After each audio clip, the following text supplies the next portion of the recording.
The kind of person you listen to will determine whether you're mentally sound or not. God didn't come to produce a group of mad people. When there is sound doctrine, discernment becomes sharp. People's mental health will be protected. Some of these lies cannot fly.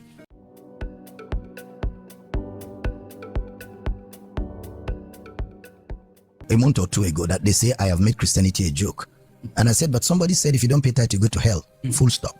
That was not caricature. And I'm also aware that there's a denomination in this country where all the pastors came together and fasted for their GO to die. And that church, they preach holiness more than anybody else. They were fasting for their GO to die. I'm also aware that in this country, there's another denomination where some of their pastors are married to two wives, but nobody knows, you know, and they're still preaching and acting as if it's one wife.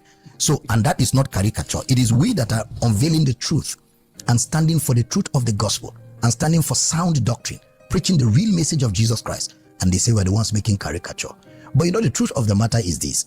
It is usually like that. When people cannot stand up to superior arguments, they will leave the issue and attack the person. That's the way it has always been. And people that are intelligent know that once somebody begins to come at your person, it's because he has lost the superior argument. So let's stay with the issues, and the issues are there for us, you know, and it is again back to the fact that there's no sound, a lot of these people are not given to sound Bible teaching, sound doctrine, because when there is sound doctrine, discernment becomes sharp. Some of these lies cannot fly. When you hear them, you just laugh because you know this is a joke. When there's sound Bible teaching, and that's why, you know, we are propagating for ministers of the gospel to sit down and pick up the Bible and be patient and be tutored and be taught properly so that they can teach well. When there is sound Bible teaching all over the places, even people's mental health, because the kind of person you listen to will determine whether you're mentally sound or not. People's mental health will be protected when the Bible is properly taught. God didn't come to produce a group of mad people. He came to produce sound minds. God has not given us a spirit of fear, but of love, of power, and of a sound mind. Somebody says, well, you don't ask God questions. It's not true. They ask Jesus questions.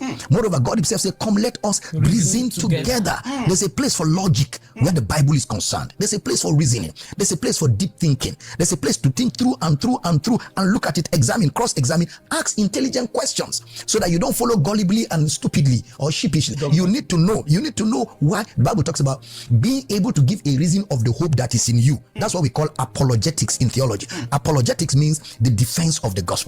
You cannot deal with the defense of the gospel if you're malicious in your mind. You need to be sharp in your mind to be able to give a defense to the gospel. Moreover, the Bible is a theology, and the theology of the Bible is Christology, and the theology of Christology is soteriology. That is, Christ unveils the salvation plan of God and is logically communicated. There is spirituality in it, but the spirituality does not override the logic. That's why Jesus is called the Logos. Logos means Jesus is the thinking pattern of God. He's the logic of God. Jesus is the reasoning faculty of God. That is, when you see Jesus, the way God thinks is revealed in the way Jesus operates.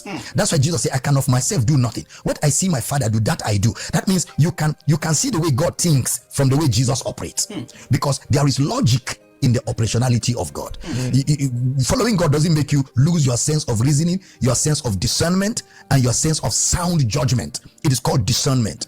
And again, so that's why Bible teaching is critical, because that's what will bring all of these components together and make you sharp. That's why the Bible says, study to show yourself approved, a workman that needs not to be ashamed. Right. That means if you're not able to rightly divide, that's where intelligence comes. If you're not, you'll be ashamed. You'll be thrown into shame. You will start saying things like the one we're hearing these days, that an angel brought answer and wrote exam for somebody and the person passed. What kind of thing is that? One angel will do it for you and I have not been doing it for all of us. So again, that is where this issue is. Sound Bible teaching.